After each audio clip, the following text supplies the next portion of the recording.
दोस्तों नमस्कार। आप देख रहे हैं टीवी भारत। मैं हूं आपके साथ रजनीश। तो दोस्तों एक और हम उसी क्रम में एक कहानी लेकर के आए हैं जो कि आप लोगों को, अगर हमारी द्वारा जो कहानी है वो आप लोगों को अच्छी लगे तो आप लोग कमेंट करें और शेयर भी करें और अपने दोस्तों के साथ जो हमारा चैनल है उसको सब्सक्राइब भी कराएं। तो दोस्तों एक समय की बात है, लोग एक कांस्टेबल बनने के लिए क्या कुछ नहीं करते,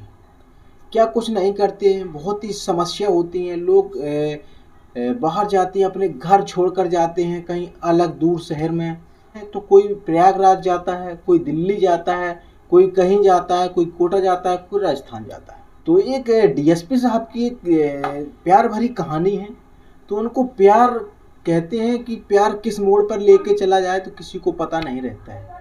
तो वही एक डीएसपी साहब के साथ हुआ है। तो डीएसपी साहब की पूरी हम कहानी बताएंगे। आप लोग हमारे चैनल पे बने रहें। तो चलते हैं, शुरुआत करते हैं। तो डीएसपी साहब का नाम है कृपा शंकर कनौजिया जी, जो कि 1986 में जो कि एक सिपाही के पद पे नियुक्त हुए थे। तो इनका जो रहने वाले थे, जो ये देवरिया जिले के रहने वाले थे, गोरखपुर के पास में।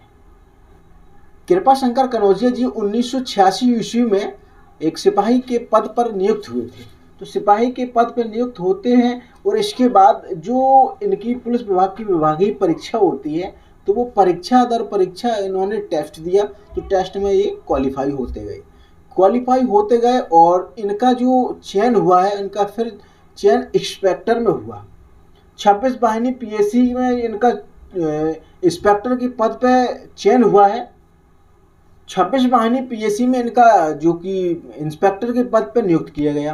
तो नियुक्त करने के बाद धीरे धीरे कुछ समय बीतता गया। तो जैसे ही इन्हों की और भी कोई विभागीय परीक्षा होती है तो इनका चयन आगे चल के इनका प्रमोशन हुआ। प्रमोशन इस प्रकार हुआ कि इनको डीएसपी पद पर नियुक्त किया गया। डीएसपी पद पर जो नियुक्त करने के बाद इनको एक क्षेत्र दिया जाता है। तो क्षेत्र जिला उन्नाव जिला में एक बीघापुर थाना पड़ता है, वहाँ उस सर्किल के इनको ऑफिसर बनाया गया। तो ऑफिसर बनाने के बाद कुछ समय बीतता गया। तो इसी प्रकार इनकी ज़िंदगी बढ़िया शान से चल रही थी। तो दोस्तों इनकी जो कहानी है वो अब शुरुआत होती है। तो बीघापुर थाना जैसी पहुंची, उनका जो सर्किल पड़ता है उसी जो बीघापुर थाने की एक महिला कांस्टेबल है। तो महिला कांस्टेबल से इनकी नज़र लगी। इस प्रकार लगी कि इनको जो दोस्ती है उनकी दोस्ती हुई। दोस्ती होने के बाद इनके प्यार मोहब्बत भी हुआ। तो दोस्तों अब हम बात करते हैं कि कुछ समय बीत जाने के बाद डीएसपी साहब ने सोचा कि चलो मैं घर चलता हूँ। ये उन्होंने अपने मन में ठानी। तो मन में ठानने के बाद जब वह एसपी साहब से उन्होंने छुट्टी की एक गुहार लगाई कि मुझे घर जाना है, मुझे छुट्टी चाहिए। तो आनंद कुलकर्णी जी जो वर्तमान में वहाँ एसएसपी थे, तो उन्होंने जब डीएसपी साहब एक छुट्टी मांग रहे हैं तो उन्होंने तत्काल प्रभाव में छुट्टी दे दी। क्योंकि जो वर्तमान में 24 घंटे ड्यूटी पे ऑन रहता है तो उनको एक दिन की छुट्टी कोई बड़ी बात नहीं थी। तो जैसे ही उन्नाव डिस्ट्रिक्ट से उनको छुट्टी मिली, छुट्टी मिलने के बाद तत्काल प्रभाव में वो अपने वहाँ से निकल गए अपने गाँव के लिए। तो गाँव के लिए जब निकले वहाँ से, इधर बात करते हैं, जब वह गाँव के लिए निकले वहाँ से रोडवेज बस से, तो वहीं दूसरी तरफ हम बात करते हैं। तो महिला कांस्टेबल थी जिनकी इनसे प्रेम प्रसंग चल रहा था। तो उन्होंने भी आकस्मिक छुट्टी ली। तो छुट्टी लेने के बाद वो भी अपने गांव के लिए निकल पड़ी। लेकिन किसको पता था किसके साथ कौन जा रहा है, क्या नहीं है। तो दोस्तों ये दोनों लोग जाते हैं। जाने के बाद जिस प्रकार उन्नाव से लगभग में कानपुर की दूरी 44 किलोमीटर की समथिंग है। तो 44 किलोमीटर जब वह अपना सफ़र तय कर लेते हैं, तो तय करने के बाद माल रोड पड़ता है। माल रोड पड़ता है तो उस क्षेत्र में एक मंदाकिनी होटल पड़ता है। तो मंदाकिनी होटल में जब वह 3 बजे के समथिंग वो लोग पहुंचे, क्योंकि सुबह छुट्टी लेके आए तो शाम को 3 बजे के समथिंग वो पहुंचे।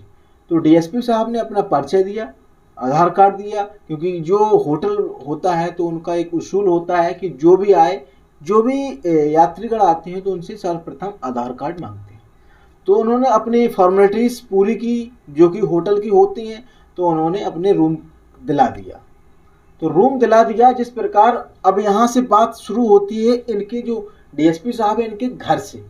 तो जिस प्रकार इनको पता है, उनकी जो वाइफ है, वाइफ ने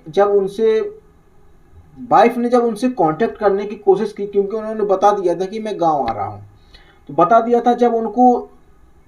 जब उनकी महिला को इनकी चिंता हुई कि हमारे पति महाराज हैं, वो अभी तक उनका ना तो कोई फ़ोन स्विच ऑफ जा रहा है, जो सरकारी सीयूजी नंबर होता है वो भी नहीं लग रहा था। तो वो लगा एक बार जो उनके अर्दली होते हैं, पीआरओ बोलते हैं, तो पीआरओ साहब को फ़ोन लगाया सरकारी नंबर जब उनने फ़ोन किया तो उनने बताया कि जो हमारे यहाँ से सर हैं वो तो निकल गए हैं आपके गांव के लिए, लेकिन मुझे कोई पता नहीं कि वो कहाँ पहुँचे हैं, क्या है क्या नहीं। तो उनको किसी ने सलाह दी। जब डीएसपी साहब यहाँ से निकले हैं, अभी घर तक पता नहीं है, तो उनको और ज़्यादा चिंता व्यक्त हुई। तो उन्होंने किसी ने सलाह दी कि आप एसपी साहब को वहाँ के इन्फॉर्म कर दीजिए, वो ज़रूर बताएंगे, आपकी मदद भी करेंगे। तो उन्होंने तत्काल प्रभाव में एसपी साहब का जो सीयूजी नंबर होता है उस पर कॉल किया और पूरी जानकारी दी कि मेरे जो डीएसपी साहब हैं वो सुबह निकले हैं आपसे छुट्टी लेकर के, तो वो अभी तक उनका कोई पता नहीं है, 7-8 घंटे हो गए हैं। तो एसपी साहब ने संज्ञान लिया, वो तत्काल प्रभाव में एसओजी प्रभारी को बुलाया। एसओजी प्रभारी बुलाने के बाद उनका नंबर ट्रेस किया गया, क्योंकि जो डीएसपी साहब है, एक ऑफिसर की एक अहमियत भी होती है भाई, कि डीएसपी साहब जो पद है बहुत ही अच्छा पद होता है। तो उनको तत्काल प्रभाव में सब एसओजी प्रभारी पूरी टीम गठित हुई। टीम गठित होने के बाद जब उनका लोकेशन ट्रेस किया गया, लोकेशन ट्रेस होने के बाद जब उन्हें वर्तमान में एसओजी प्रभारी ने और भी आला अधिकारी थे, तो उन्होंने लोकेशन ट्रेस करने के बाद तत्काल प्रभाव में पुलिस हरकत में आई।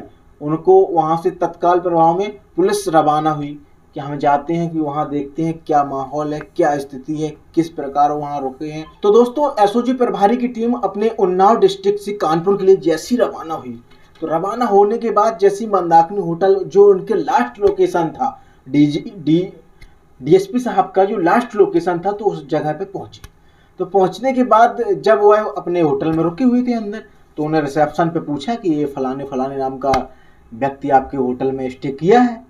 तो उन्हें अब जो होटल पे वह जो रिसेप्शन पे जो लड़का बैठा था उसने कहा जी बिल्कुल आया है। तो उन्होंने बताया कि फलाने फलाने रूम में है।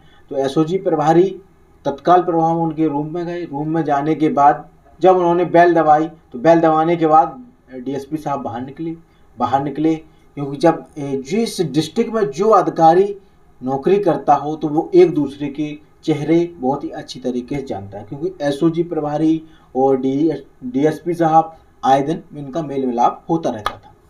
तो दोस्तों जिस प्रकार एक दूसरे का उन्होंने चेहरा देखा, तो उन्होंने कहा कि आप यहाँ क्यों आए। तो सर उन्होंने कहा सर ऐसी ऐसी बात है, आपकी मिसेज ने फ़ोन किया एसपी साहब को, क्योंकि आपका जो लोकेशन है यही बता रहा है।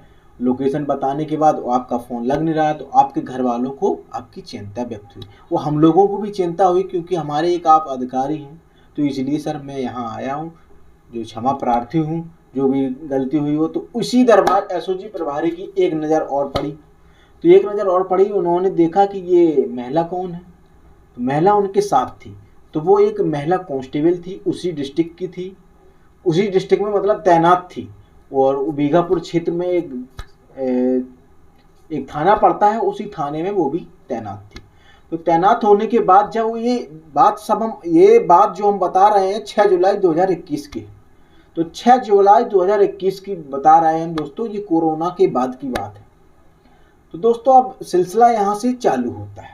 सिलसिला चालू इस प्रकार होता है कि जो अभी एसओजी प्रभारी को पता था, तो उन्होंने तत्काल प्रभाव में एसपी साहब को बताया। एसपी साहब को बताने के बाद तो सभी जो आला अधिकारी उस डिस्ट्रिक्ट के थे, तो वह हड़कंप मच गया और तहलका भी मच गया, क्योंकि बात फैल गई बहुत ज़्यादा। फैलने के बाद जब एसपी साहब ने एक आदेश व्यक्त किया, तो आदेश व्यक्त करने के बाद तो वो क्या आदेश था, सर्वप्रथम आदेश तो एक ये था, उनकी पत्नी थी उनको भी बता दिया कि आपके पति कानपुर में हैं। कानपुर में उन्होंने सारी चीज़ें बता दी। सारी चीज़ें बताने के बाद जब एसपी साहब ने शशि शेखर जी को, जो कि और एक एएसपी साहब हैं, तो उन्होंने आदेश दिया कि इनकी सर आप निगरानी करेंगे, इनकी जो क्षेत्र की जो सर्किल है, सर्किल में इनको आप तैनाती है, इनके पूरी जांच के आदेश दे दिए उनको, शशि शेखर जी को। और शशि शेखर जी ने उनके साथ एक सब इंस्पेक्टर और 2 कांस्टेबल को उनके निगरानी में, वर्तमान में निगरानी में उनकी सुरक्षा दे दी।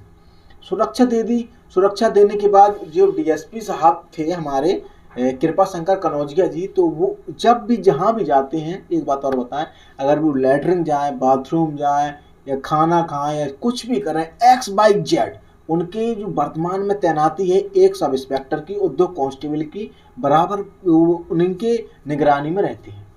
तो निगरानी में रहते हैं तो धीरे धीरे बात ये पहुंच गई है, एसपी साहब तक तो पहुंच ही गई थी, तो धीरे धीरे बात ये लखनऊ डीजीपी साहब के यहाँ पहुंच गई। डीजीपी साहब ने तत्काल प्रभाव में एक्शन लिया। एक्शन लेने के बाद उन्होंने एसपी साहब को भी आदेश दिए कि इनके खिलाफ सख्त कार्रवाई हो, जांच भी होना चाहिए। अगर जो भी दोषी है तो दोषी को कड़ी से कड़ी कार्रवाई होना चाहिए। एसपी साहब ने तत्काल प्रभाव में संज्ञान लिया। संज्ञान लेने के बाद जो महिला है उसको भी कुछ दिनों के लिए निलंबित भी कर दिया गया था, तो महिला भी अपने गांव चली गई थी। डीजीपी साहब के ऊपर भी कार्रवाई हुई, विभागीय कार्रवाई हुई, कोर्ट के द्वारा जो कार्रवाई होती है, तो उनको डिमोशन किया, उनका डिमोशन कर दिया भाई। कुछ दिन ये मामला था जो कोर्ट में चला। कोर्ट में चलने के बाद जब उनका डिमोशन तो हो ही गया था, डिमोशन के बाद जब वह कोर्ट में मामला चलता रहा। यूपी सरकार के सेवक अनुशासन नियम 1999 के तहत जो भी अधिकारी अगर जिस पद पर नियुक्त होता है, अगर वो अपने ऊपरी पोजीशन पे पहुंचता है, प्रमोशन होता है, अगर प्रमोशन से उनका अगर डिमोशन होता है, तो मैंने आपको बताया इनका एक विभागीय चीज होती है, उनका जो तहत 1999 के तहत इनको उसी पद पे भी नियुक्त फिर से किया जाता है दोस्तों। तो इनका फिर से 2023 में इनको एक बार फिर से पुलिस में इनको सेवा के लिए फिर से मौका दे दिया गया है। लेकिन इस बार डीएसपी साहब नहीं, जो 1986 ईस्वी में कांस्टेबल के पद पे जो नियुक्त हुए थे, सिपाही के पद पे, उसी पद पे इनको फिर से कार्यरत बना दिया गया। कार्यरत बनाने के बाद जब इनका जो सिर्फ और सिर्फ मात्र 2-3 महीने रह गए इनको रिटायरमेंट की, तो दोस्तों इस कहानी से आप लोगों को क्या सीख मिलती है? सीख ये मिलती है दोस्तों कि अगर आपको कोई प्रमोशन हो रहा है या कुछ हो रहा है, लेकिन एक गलती आपको कहां से कहां पहुंचा दे दोस्तों, ये आपको पता नहीं रहता है। इसलिए दोस्तों इस कहानी का मेरा मतलब किसी को ठेस पहुंचाना नहीं, ना किसी को दुख पहुंचाना है। अगर हमारे द्वारा ये कहानी आप लोगों को अच्छी लगी हो तो आप लोग कमेंट करें और शेयर करें, और इस प्रकार ही की कहानी देखने के लिए चैनल को सब्सक्राइब करें। धन्यवाद। जय हिंद।